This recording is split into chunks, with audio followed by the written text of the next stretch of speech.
What about Lacey Evans? Remember the Southern Belle with the parasol and the attitude? Well, she was a phony all along. You know why she's back, right? I have no earthly clue. Do you remember what happened, why she left? I do have no earthly clue. They were going to do the angle with her and Flair, remember? And Charlotte was unhappy about that, but Flair was siding with Lacey. And then she got pregnant. That's why she's back. Ric Flair, child support. Oh, come on. Quit. I thought you were going somewhere with that. That should be the angle because everyone will believe it. I'm back now because I ended up having a child with Ric Flair and I can't get any money out of it. Stop it. No, again, is it the same person? Lacey Evans was the Southern Belle. She was bitchy. She was heelish. She would walk out to just do an entrance and then turn around and leave just so people could see what a glorious flower of Southern femininity that she was. And now, apropos of nothing, but she's been gone for a year because she got pregnant and had a baby. Or did she really in real life get pregnant? I believe so. Okay. I believe so. But now she just shows up and they've stood her up against a background and told her to tell her sympathetic life story. Okay, go. With music and crowd noise behind it. Yes. I'm not knocking her story. I'm knocking the presentation of same. Why did they do that?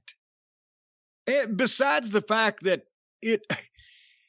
they overlooked that story beforehand to go with Lacey Evans and her parasol twirling around and making entrances for no reason. Okay, that's one decision they could possibly rethink at a later date. But now if they're going to do it, why not work her back into this with an update on former WWE superstar Lacey Evans? Or better yet, maybe don't even remind people that she was here doing all this shit before. Here, Lacey Evans, what an incredible story. She's training to come back after having a baby, but her life has been full of challenges.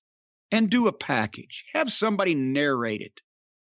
The only thing worse than having, in some cases, a talent come out and tell how great they are if you're trying to make them a babyface, when they have to tell how great they are rather than somebody else talking great about them, the only thing worse than that is when they are put in the position of having to tell their own sad story that you're supposed to feel sorry for them about, instead of them commenting on the story that someone else is telling. Do you see the difference, Brian? I do. If you're watching a documentary on somebody that's had a hard life or tragic circumstances or whatever, if there's someone relating this story and then you get comments from that person, you don't get the feeling that person is on purpose trying to play on your sympathies by telling this tale of sorrow and woe. When they just stand a talent that is not obviously the greatest public speaker in the world, she may have been sincere, but that would be a hard story to tell under any circumstances. And now they're just saying, here, stand up here like you're in a police lineup and tell it. That's ridiculous. And it contradicts everything that we've known about this person so far on this television program. And we got it sprung at us in 1 2-minute segment. A deprived childhood, addictive father, sad stories all around, but she was in the Marines and she's a mother and it's almost at some point she partnered with Wally Amos in the famous Amos Cookies empire. It was everything, right? In 2 minutes. They could have taken 3 or 4 weeks to do a 1-minute little piece on her each week as she trains to get back in the ring, and it would have been more natural. And also, I mean, do you see what this came off see-through like somebody has told her to tell this story as a marketing strategy, did it not? She seemed very sincere. Like you said, the way it was done was weird. Having music in the background, having the crowd noise, the background. They said the story will continue next week. So obviously this will be. What more can there be? And then she was kidnapped and taken away to live with the monks in Tibet. Well, she didn't go into her military career yet. Well, boy, I hope that they give her a better location to do it than standing there like she's being interrogated in a military tribunal. And if this is an option, put Rhonda in front of a background and work with her in the back. You know, do you remember Chilly Willy? I do remember Chilly Willy, yeah. What was his real name? It was Will something. I could find out, but I don't know off the top of my head. Well, the point is, he start in ECW and then they signed him briefly to developmental, or did he go to ECW after he was briefly in OVW? Which came first, chicken or the egg? I thought he was in ECW first, but let me look it up here. I think he was. William Jones is Chilly Willy, and he was actually one of the guys in Matt and Jeff Hardy's Omega promotion, and then he went to ECW. And then from there, he went to OVW in 2004. Well, the reason I bring him up is because he was, and I forget the exact details and particulars, and you can probably find it on Wikipedia or whatever, but he was a legitimate war hero. And he had been not only wounded, but there was other people were killed. It was a big, situation, right?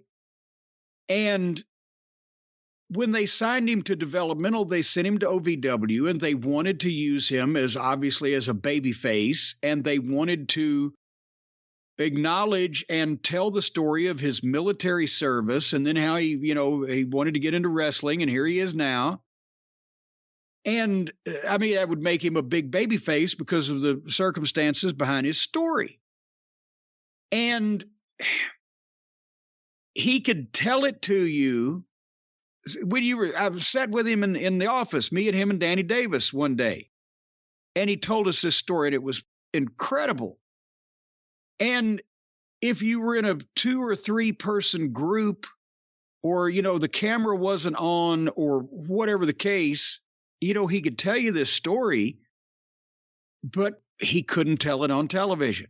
And we tried, and I interviewed him.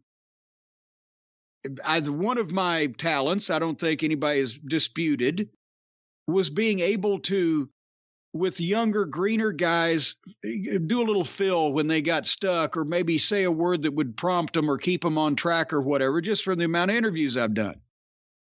And I knew his story. It didn't work. He would just stop, or he couldn't. And I mean, I know this obviously is a hard thing to talk about, but since this was as Jim Ross would say, the thing to hang your hat on about Chilly Willy, and the reason why that they had signed him and put him together, we're going to give him this gimmick, and he couldn't tell the story. It was awkward, obviously, because it was awkward for him, because he wasn't a person that, if he hadn't gone to the military or got into wrestling, he wasn't going to go into a job with public speaking. That had not been a thing. So it's sometimes hard. These are true stories and real stories, and they would get this person over, but it's often better when somebody else tells it. It's the point I'm making. We'll see what happens. As I said before, she's better telling her story than Rhonda is at telling hers. Well, but see, that's not Rhonda's real story, really. Right? Rhonda's trying to mix in a few things that her mother taught her or whatever. Probably, I'm sure she's mentioned them to the writers or whatever, but she's trying to do the writer's shit, and they're trying to put a mother's advice in as part of the gimmick. This is a real story. When you have to get on TV and say, well, my father was an alcoholic, and I was broke and penniless, and then something else happened. Whatever the fucking case, right? Yeah, really. You can't use that in a feud with Charlotte Flair. Well, now I'm not saying that this would be about Ronda Rousey. I'm saying when you have to tell one of these stories, like that Lacey Evans was telling, my father's an alcoholic, or at Jewel, I just saw a thing on the internet. Oh, about I just saw that. Canadian Jewel. Yeah, that she. I wasn't homeless, penniless, sleeping in my car. I was sleeping in my car because I wouldn't fuck the record company executive. Well, but still, when you're saying you had to sleep in your car, you had to, your alcoholic father, or you were broke and penniless and having to beg on the streets for food like an animal or whatever, if that's a true, or you were blown up in combat, that's not an easy story to tell on national television. So, sometimes it's better to present these true stories in a different way to cast the person that you're talking about in the light that you want them cast in.